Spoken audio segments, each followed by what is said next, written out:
Todos já encontraram? Amém? Diz assim a palavra do Senhor, capítulo 2, verso 13, perdão, Mateus 2, verso 13. Diz assim a palavra do Senhor. Depois que os magos partiram, um anjo do Senhor apareceu a José em sonho e lhe disse: levanta-te, toma o menino e a mãe e foge para o Egito. Permanece lá até que eu fale contigo, porque Herodes procurará o menino para matá-lo. José levantou-se durante a noite, tomou o menino e a mãe e partiu para o Egito. E permaneceu lá até a morte de Herodes, para que se cumprisse o que o Senhor havia falado pelo profeta: do Egito chamei o meu filho. Então Herodes, percebendo que havia sido enganado pelos magos, ficou furioso e mandou matar todos os meninos de 2 anos para baixo, em Belém e nos arredores, de acordo com o tempo indicado com precisão pelos magos. Cumpriu-se então o que o profeta Jeremias havia falado. Em Ramá ouviu-se uma voz de lamento e grande pranto. Era Raquel, chorando por seus filhos e recusando-se a ser consolada, porque eles já não existem. Depois que Herodes morreu, um anjo do Senhor apareceu em sonho a José no Egito, dizendo: levanta-te, toma o menino e sua mãe e vai para a terra de Israel, pois os que procuravam tirar a vida do menino já morreram. Então ele se levantou, tomou o menino e a mãe e foi para a terra de Israel. Ouvindo, porém, que Arquelau reinava na Judéia em lugar de seu pai Herodes, José temeu ir para lá e, avisado em sonho, dirigiu-se para a região da Galiléia e foi morar numa cidade chamada Nazaré, para que se cumprisse o que os profetas haviam falado: este será chamado Nazareno. Amém? Só até aqui, mantenha sua Bíblia aberta, mas vamos orar. Pai querido, muito obrigado, Senhor, pela tua palavra. Deus, agora que nós lemos, diante dessa palavra, pedimos que teu Espírito Santo possa tomar a nossa mente, o nosso coração e nos conduzir nossos pensamentos cativos aos pensamentos de Cristo Jesus. Que o Senhor possa nos iluminar nessa noite ao entendimento correto da tua palavra e que essa palavra possa, Senhor, trazer transformação de vida, mudança de pensamento, mudança, Deus, na maneira como vivemos, para a glória do teu nome, por meio da tua palavra. É o que te pedimos no nome santo de Jesus. Amém. Os irmãos podem se assentar, mas mantenha, por favor, sua Bíblia aberta.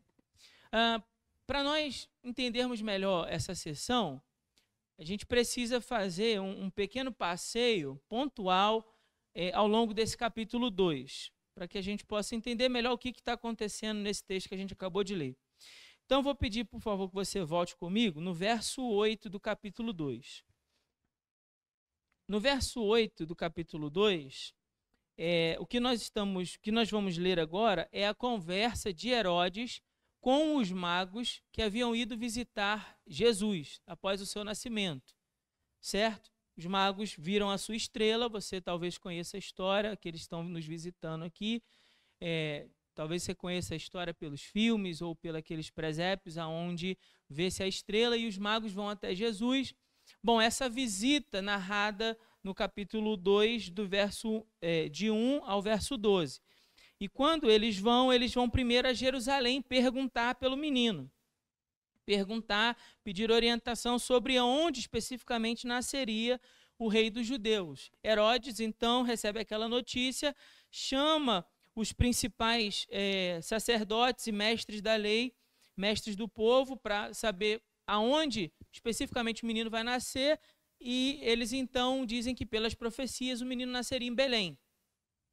Com essa informação em mente, Herodes chama os magos em particular, verso 7. Então Herodes chamou secretamente os magos e procurou saber deles com precisão quando a estrela havia aparecido.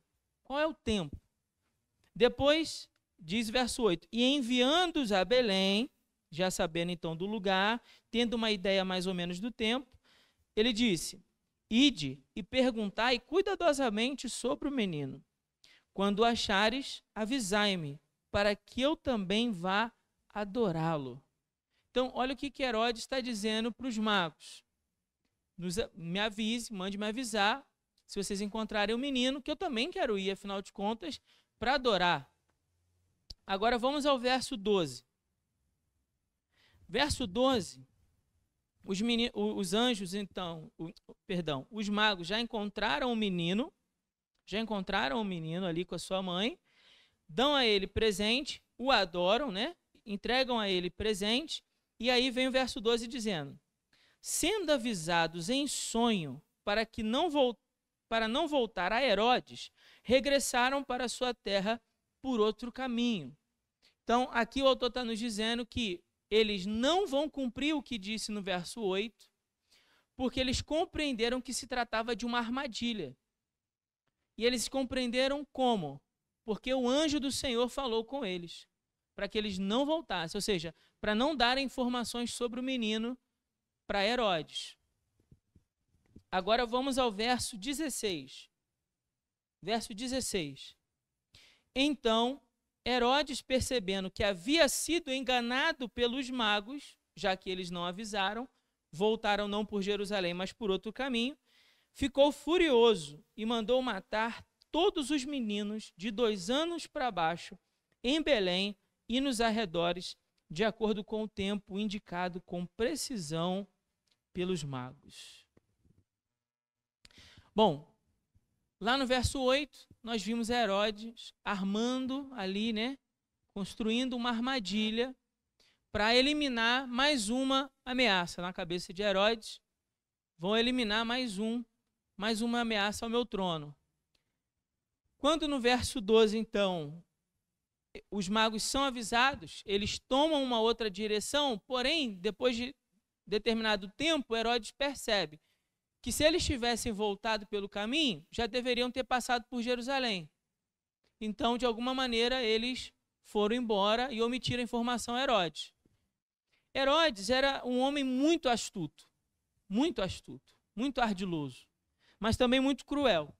E a sua intenção, claro que desde o início Herodes não tinha a menor intenção de adorar Jesus, de ir adorar Jesus, mas apenas obter informações sobre o local exato do nascimento para matar o menino.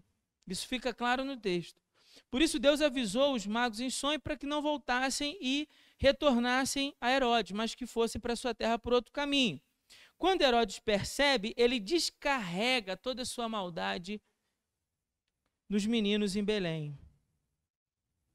Para alguém que já havia ordenado o assassinato da sua esposa, ou pelo menos de uma delas, né, e de alguns dos seus filhos, só para se manter no poder, não é de nos admirar que Herodes também agora tentasse matar os meninos de um vilarejo pobre, um vilarejo pequeno, Belém era uma cidade pequena, de filhos de pessoas desconhecidas.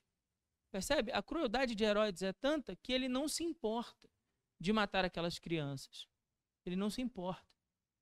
Para quem já matou os próprios filhos para se manter no poder, não era algo assim tão distante de se imaginar que Herodes pudesse fazer tamanha crueldade.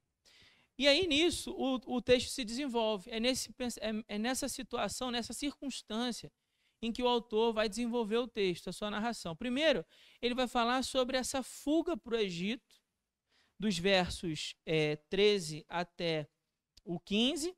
Depois ele fala da matança dos meninos, do 16 até o 18. E depois disso ele vai falar sobre a viagem de volta para Israel, depois da morte de Herodes, e vai então do 19 até o 23. Então a estrutura do texto é simples, né? Eles fogem por conta da tentativa de assassinato, pelo aviso do Senhor, né? Eles fogem porque Deus avisou. Eles permanecem por lá porque Deus os livrou do assassinato promovido por Herodes. E depois eles retornam, porque Deus então orienta os seus filhos para voltarem para a terra de Israel. Eu quero aproveitar bem o nosso tempo aqui hoje, então eu vou tentar ser bem pontual nas observações para a gente investir mais tempo no que esse texto tem para nos ensinar. Tem muita coisa interessante que esse texto tem para nos ensinar. Mas antes vamos entender um pouco melhor o que o texto tem para nos dizer. o primeiro momento do texto é a fuga deles, de José e Maria. Diz assim: depois que os magos partiram, um anjo do Senhor apareceu a José em sonho. Ele disse: levanta, toma o menino e a mãe e foge para o Egito. Permanece lá até que eu fale contigo, porque Herodes procurará procurará o menino para matá-lo. José, veja bem, levantou-se durante a noite. Durante a noite. O autor está dando uma indicação para nós que assim que ele teve o sonho, assim que Deus o avisou em sonho, ele não perde tempo. Ele imediatamente arruma as coisas, pega a mulher, a criança e foge para o Egito, obedecendo aquela palavra. Não perdeu tempo. Essa é a ideia que ele quer dar para nós. Durante a noite tomou o menino e partiu para o Egito. Agora, por que para o Egito? O Egito era uma região próxima. É claro que depois ele vai mencionar, né, a palavra do profeta no verso 15, dizendo: do Egito chamei o meu filho. Isso está lá em Oséias, capítulo 11, verso 1. Do Egito chamei Israel, chamei o meu filho. Então, aqui há um cumprimento de uma profecia também nessa fuga de Jesus. Mas é interessante a gente pensar que o Egito não seria um lugar tão improvável assim de Jesus fugir. Por quê, pastor? Porque primeiro o Egito era próximo. Era perto o suficiente para que um homem ou uma mulher e seu filho que acabou de nascer pudessem fazer uma viagem sem muito desgaste. Imagina, uma viagem naquela época era algo extremamente desgastante, mas o Egito era relativamente perto para que essa viagem não fosse tão sofrida, mas longe o suficiente das mãos de Herodes. Percebe? Tão perto o suficiente para que a viagem fosse possível, usando os recursos que eles haviam recebido como presente dos magos, mas longe o suficiente para fugir da jurisdição de Herodes o Grande. Então, eles estando no Egito, Herodes não teria poder sobre eles. Depois, na continuação aqui, do verso 16 ao verso 18, essa é uma passagem bem difícil da gente compreender, irmãos. Bem difícil. O texto é pesado, né? Principalmente para quem tem filho pequeno, ler esse texto, acho que com outros olhos, né? Eu confesso que durante essa semana eu li esse texto com outros olhos. Porque diz assim: Herodes, então, percebendo que havia sido enganado, ficou furioso e mandou matar todos os meninos. E aí você inevitavelmente imagina essa cena e pensa no quão absurdo e cruel ela é, né? E não é só algo que parece, é de fato crueldade. Crueldade pura e simples.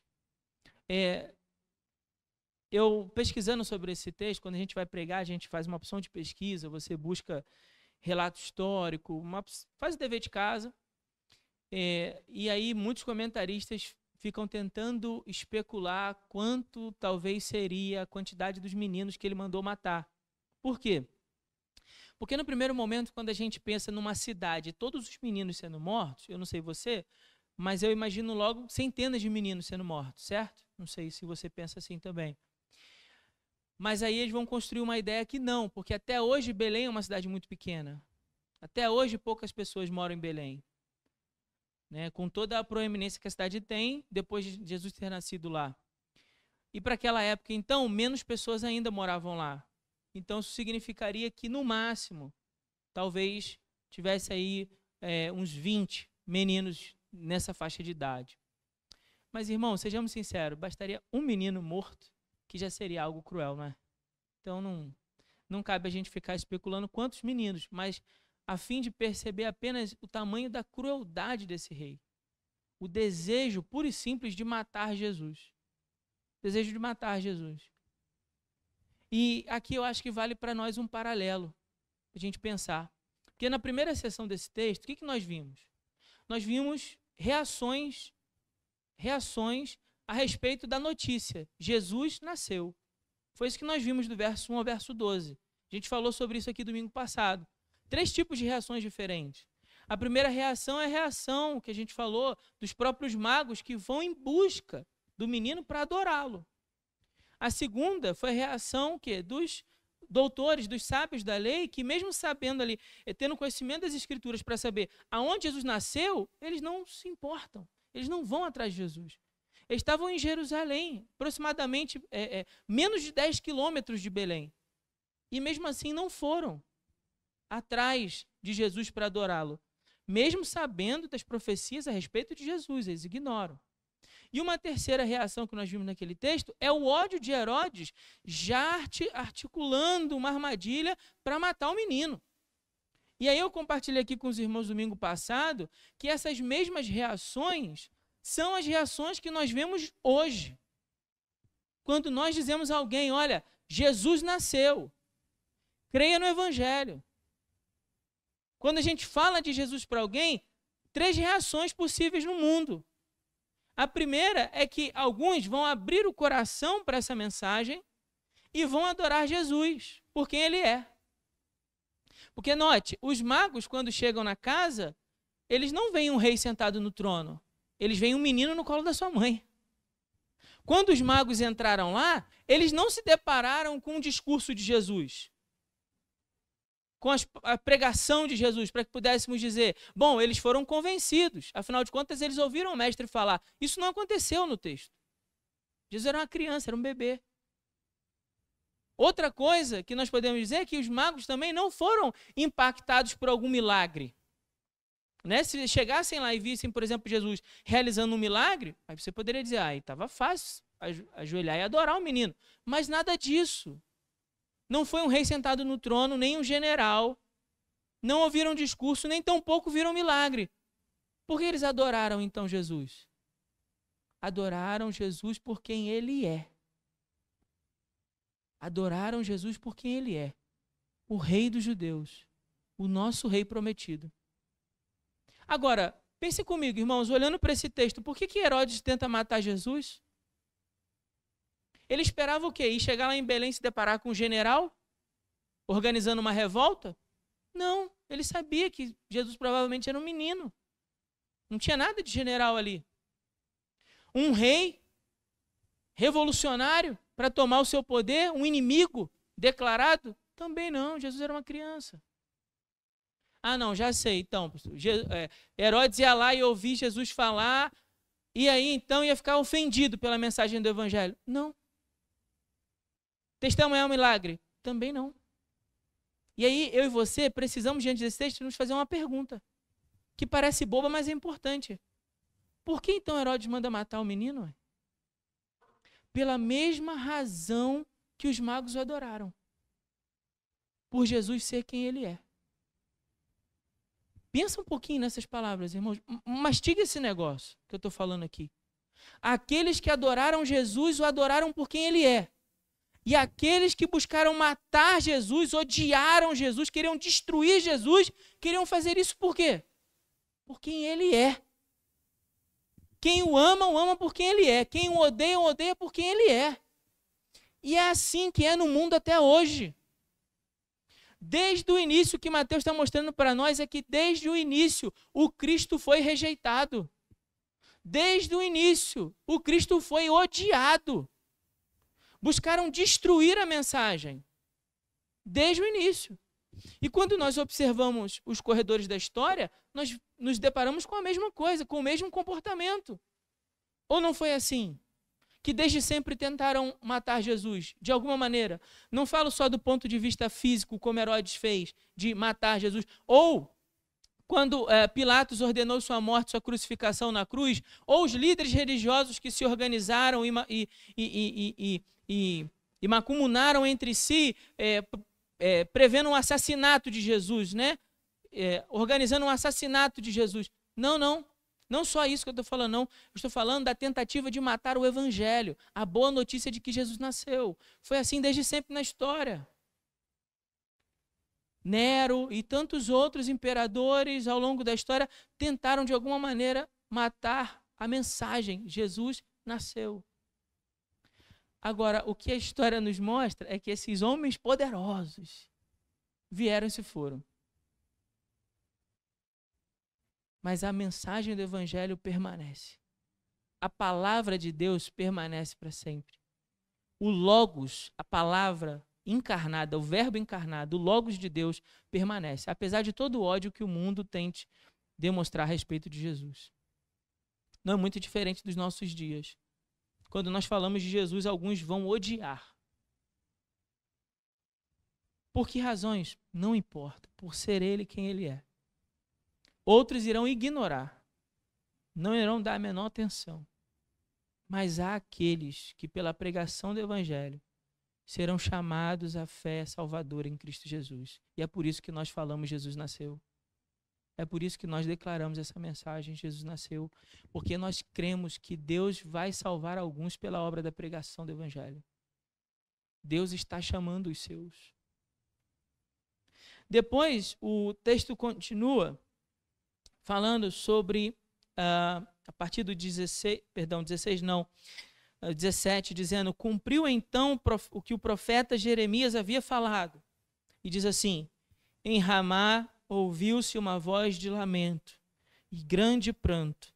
Era Raquel chorando por seus filhos e recusando-se ser consolada, porque eles já não existem. E talvez aqui fique um pouco confuso de entender, porque Mateus está mencionando essa profecia, né, de Jeremias. Por que ele está falando isso? Ele já mencionou aqui 2 profetas. Na primeira sessão ele mencionou Oséias, agora ele está mencionando Jeremias. Mas por quê? A gente vai precisar mergulhar num conhecimento mais profundo do texto. Tá certo? Então, aperta o cinto aí, não dorme não. Presta atenção que vale a pena, tá bom? Sempre quando eu escolho trazer alguma coisa mais técnica, é porque tem um objetivo lá no final, não é só para a gente ficar aqui tendo aula de história. Nosso objetivo é aprender a palavra que transforma, mas eu preciso prestar atenção. Vamos lá, primeiro, o que é que está acontecendo aqui no texto? Os meninos em Belém e nos arredores de Belém estão sendo executados, certo? É isso que está acontecendo aqui nesses versículos. Agora, a pergunta é: por que ele faz essa ligação dos meninos sendo executados e o profeta Jeremias? Por quê? Bom, quando Nabucodonosor, com os exércitos da Babilônia, invadem Israel, eles tomam 10 tribos. Eles tomam o reino e escravizam boa parte dos meninos, boa parte dos jovens, dos rapazes, e leva eles cativos para Ramá, para a cidade de Ramá. Ramá ficava em Belém, só para você entender. Ramá ficava em Belém. A ideia, quando nós lemos o texto de Jeremias, é que Jeremias está em Jerusalém, e Jerusalém ficava em cima do Monte Sião, no monte, e de lá ele observa o que está acontecendo em Ramá. E olhando para Ramá, olhando para a cidade de Belém, ele está vendo os jovens cativos, presos e muitos mortos. E de alguma maneira, isso traz à memória de Jeremias Raquel. E aí a gente tem que fazer uma outra pergunta: quem é Raquel? E a gente vai ter que voltar mais ainda na história. Lá em Gênesis, nós lemos que Raquel era a esposa favorita de Jacó. Certo? Amém? Estamos juntos? Só que Raquel tem José e depois tem Benjamim. No nascimento de Benjamim, Raquel morre. Quando Raquel vai dar à luz Benjamim, ele morre.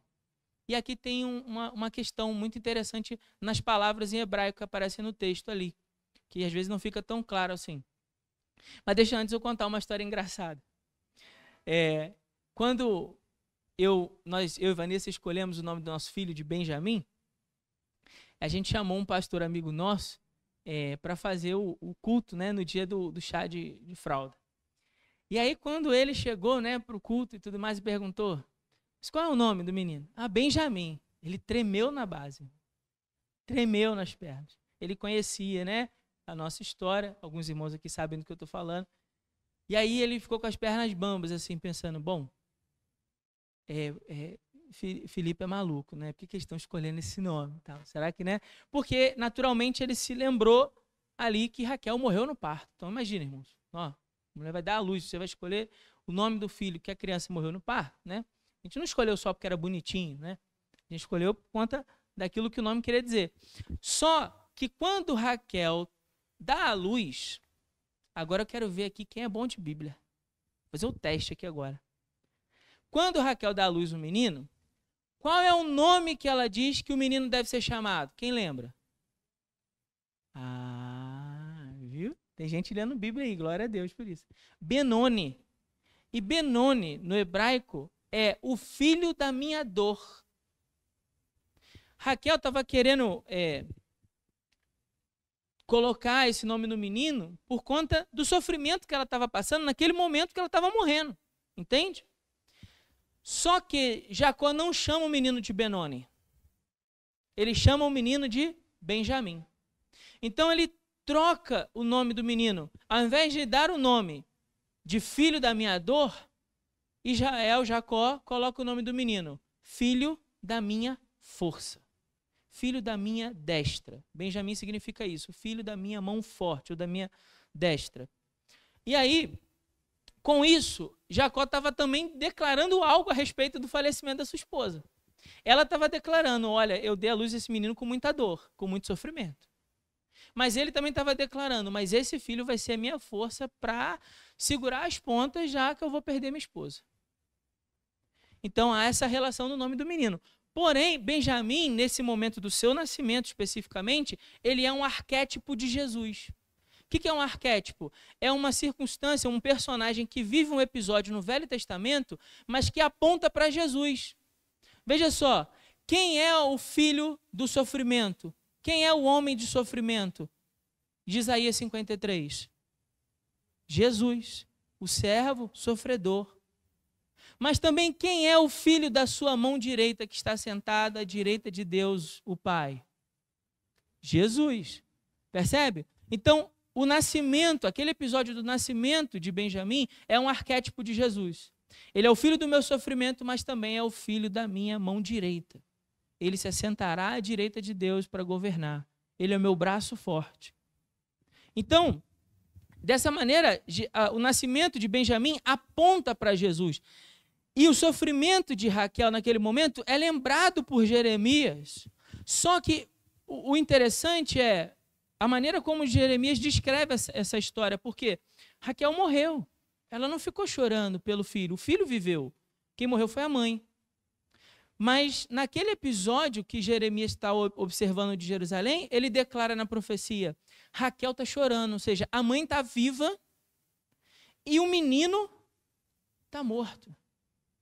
Percebeu a diferença? Porque naquele momento, Jeremias estava profetizando o que aconteceria lá anos e anos depois, com o nascimento de Jesus, quando as mulheres, as mães de Ramá, chorariam pela perda dos seus filhos que já não existiam. Ele estava anunciando isso. Raquel, de certa forma, também pode ser considerada, assim como Sara, a mãe do povo de Deus. E ali, Raquel está representando as mães de Israel chorando pela perda dos seus filhos. Olha que cena marcante é essa. Então, de alguma maneira, quando aquilo acontece, quando Herodes manda matar os meninos, Mateus, o autor, recorda dessa profecia de Jeremias e naquele momento ele compreende que as palavras de Jeremias, que aparentemente não faziam muito sentido, já que a mãe estava viva chorando pelos filhos que estavam mortos, e ao contrário do que aconteceu na história de verdade, aí ele compreende que se tratava de uma profecia. Ele estava vendo Deus cumprindo, Deus conduzindo a história mais uma vez. Ele falou disso na primeira sessão, falou disso na segunda e vai falar disso na terceira também. A maneira como Deus está conduzindo a história. Sempre resgatando essa ideia dos profetas. Por último, a última sessão do texto apresenta para nós essa volta, então esse retorno, quando Herodes morre e um anjo do Senhor então aparece em sonho. E tem uma curiosidade aqui, eu acho que vale a pena também comentar com os irmãos, porque nessa sessão do texto, você reparou que a gente falou de sonho muitas vezes? E os irmãos já aprenderam aqui na igreja, quando a gente está vendo uma palavra se repetindo, e tem que ligar o alerta para entender o que é. Mas o interessante é que só tem 6 citações de sonho, e, claro, graças à internet, hoje dá para a gente fazer esse tipo de pesquisa, tá, irmão? Eu não sou tão crânio assim, não, tá? Então, vou contar o segredo. É claro que com a internet, busca Google, você põe o texto e tal, pesquisa a palavra, você vai encontrar, né? Antigamente, a gente pegava os dicionários bíblicos desse tamanhão para procurar, né, os alfabetos bíblicos. Hoje, você pega o texto lá, coloca no computador, manda procurar uma passagem e ele vai te dar todas as referências onde aquela palavra aparece. E foi isso que eu fiz, tá? Só para deixar claro. Assim, sonho. Interessante, porque no Velho Testamento aparece 77 vezes Deus se comunicando de alguma maneira com sonho. Então isso é comum para o Velho Testamento.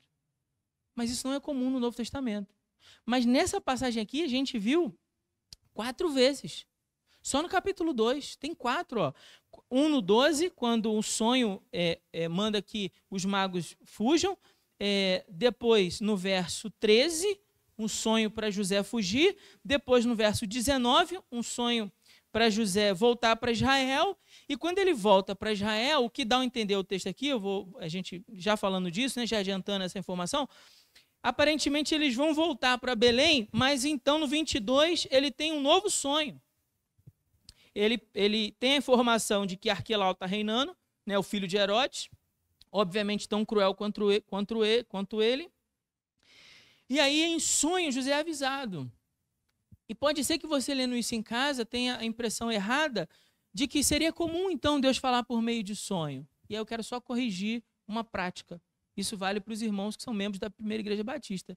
Mas se aqueles que não são membros também quiser compreender isso, Deus abençoe. À luz da palavra de Deus, não é comum Deus falar por meio de sonho. Embora nesse texto seja algo recorrente. No Novo Testamento inteiro, só aparecem 6 vezes Deus se comunicando a respeito de sonho. E olha que interessante, todas elas aparecem em qual livro? Mateus. Todas em Mateus. Por quê? Porque Mateus está escrevendo para os judeus. E ele tem a intenção de mostrar as similaridades com o Antigo Testamento. Mas lembre os irmãos que depois da vinda de Cristo, Deus decidiu falar conosco por meio de Cristo Jesus, diz o autor de Hebreus capítulo 1, verso de 1 ao 3. Então essa história de que Deus deu sonho, Deus me deu um sonho, Deus me deu um sonho, cuidado com isso. É só uma observação. Cuidado com isso. Deus hoje fala conosco por meio da sua palavra. Por meio da sua palavra. Se você tem algum sonho aí, acha que é de Deus, mas confrontando com a palavra, a coisa não está se encaixando, não está batendo, eu acho bom você entender que esse sonho não foi de Deus. Tá certo? Deus não falaria algo que contradiria a sua palavra. Ô, Fluzinha, obrigado.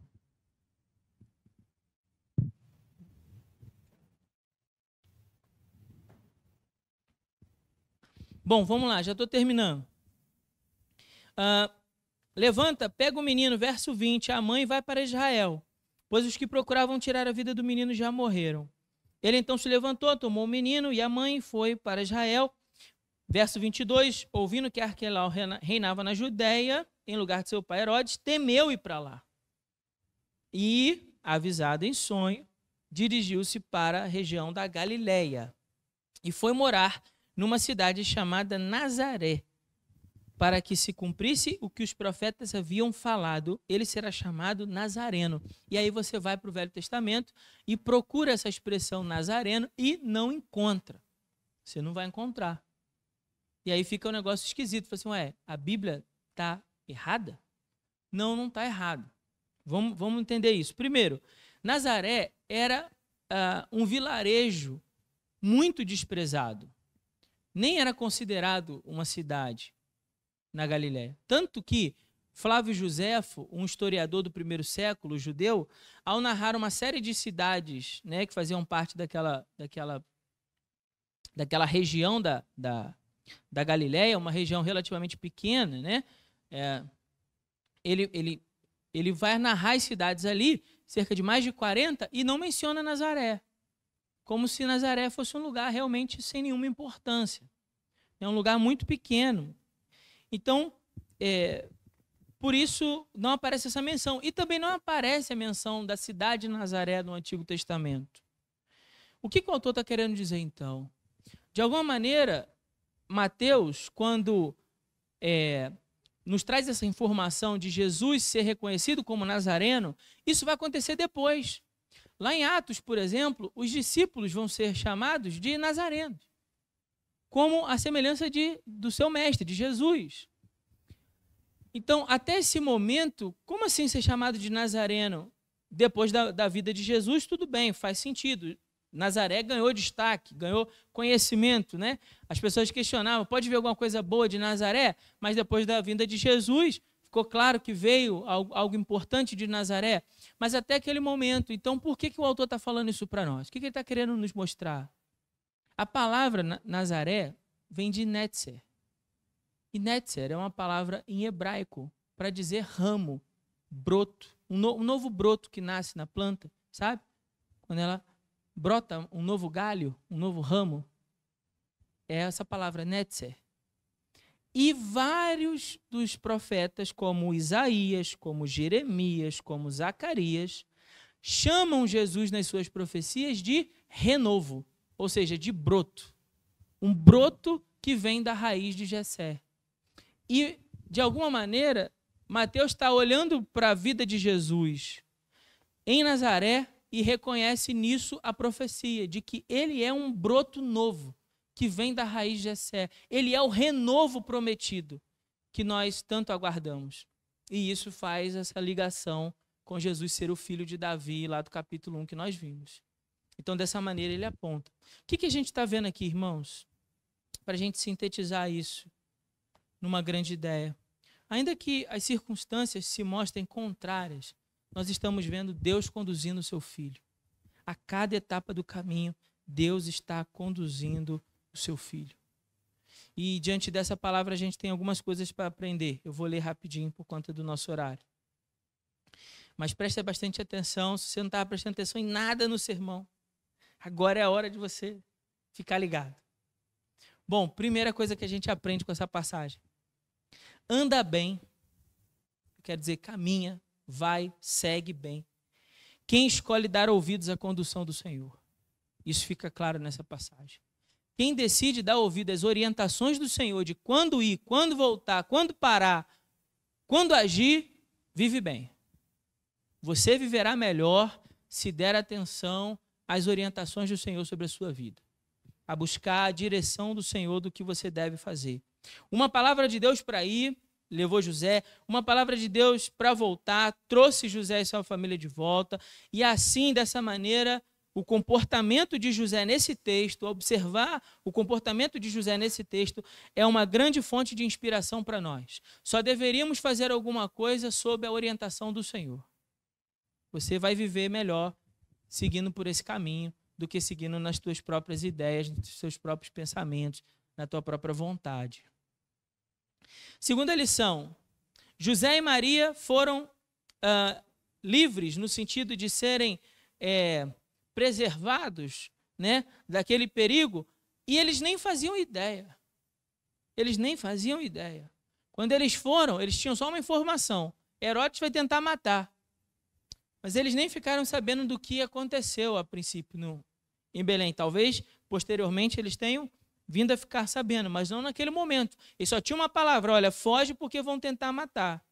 E se não fosse o aviso do Senhor, eles teriam permanecido em Belém. E isso me faz pensar numa coisa, irmãos, de quantos males Deus também tem nos livrado. De quantos perigos que nós, muitas vezes, nem chegamos a tomar conhecimento, Deus também não nos livra, assim como Ele livrou seu Filho Jesus.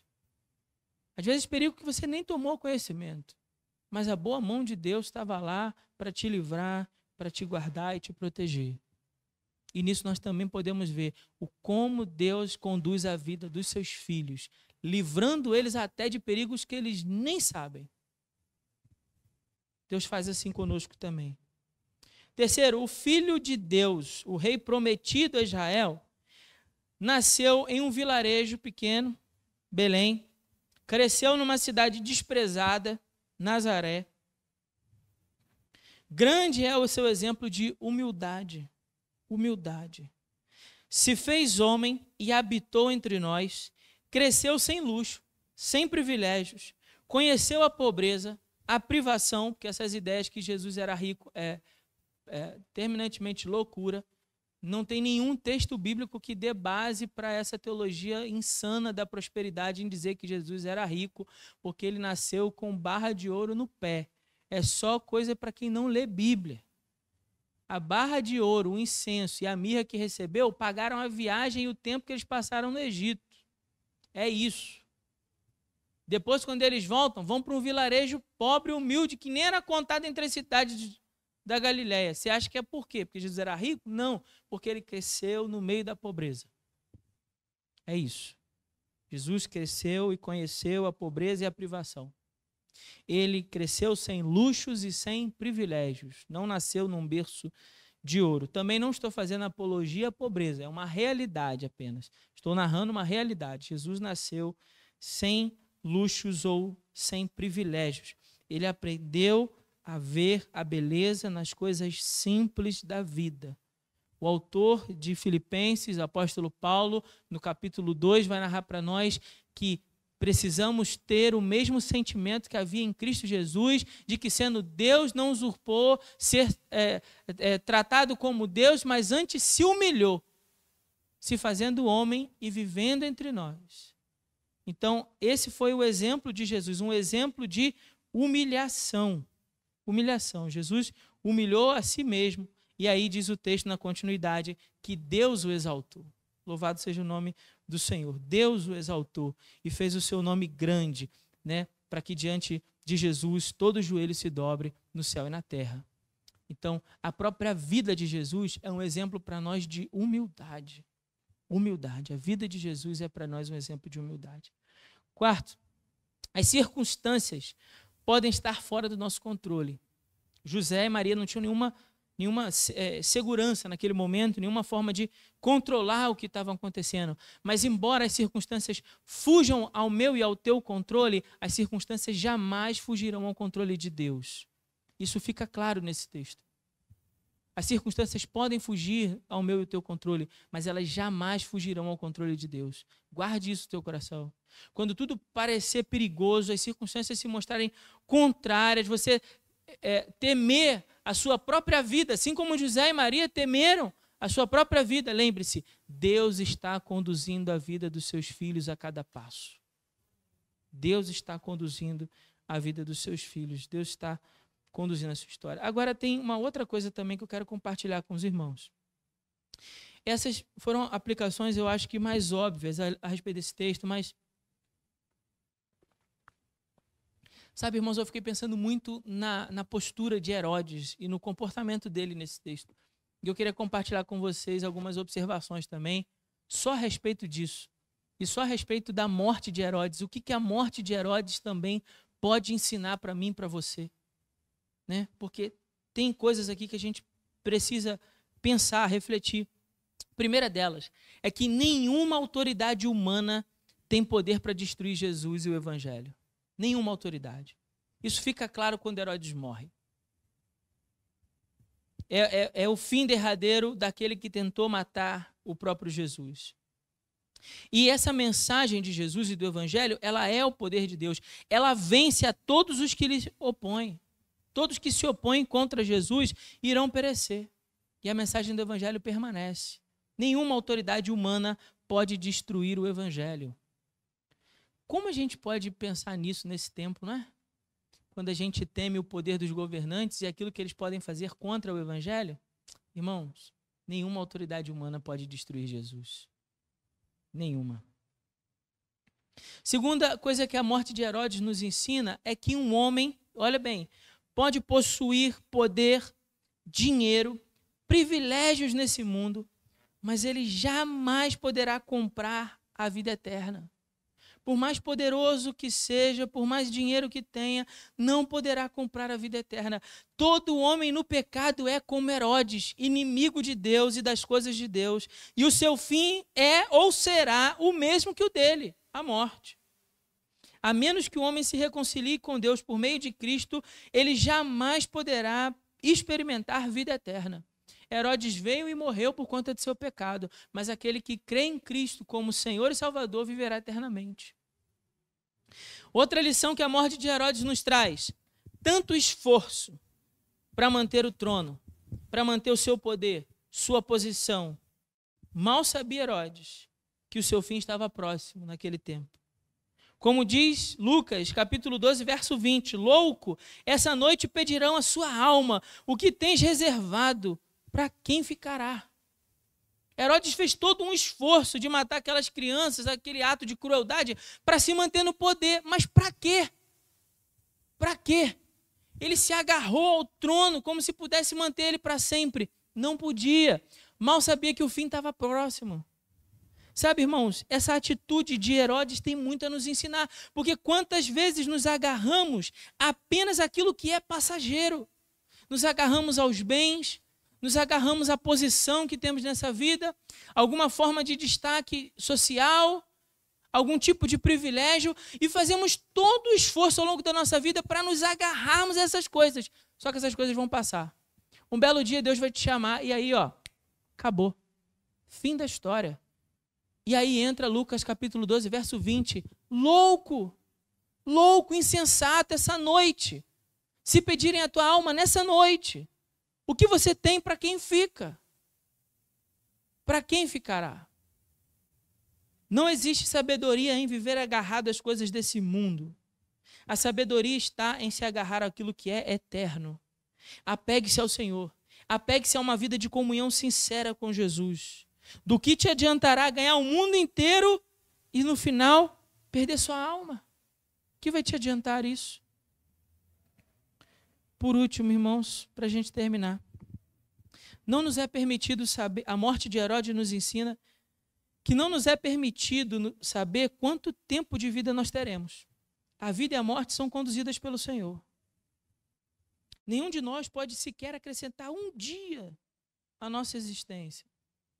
Mas nós podemos deliberadamente escolher viver cada dia que o Senhor nos der para a sua glória.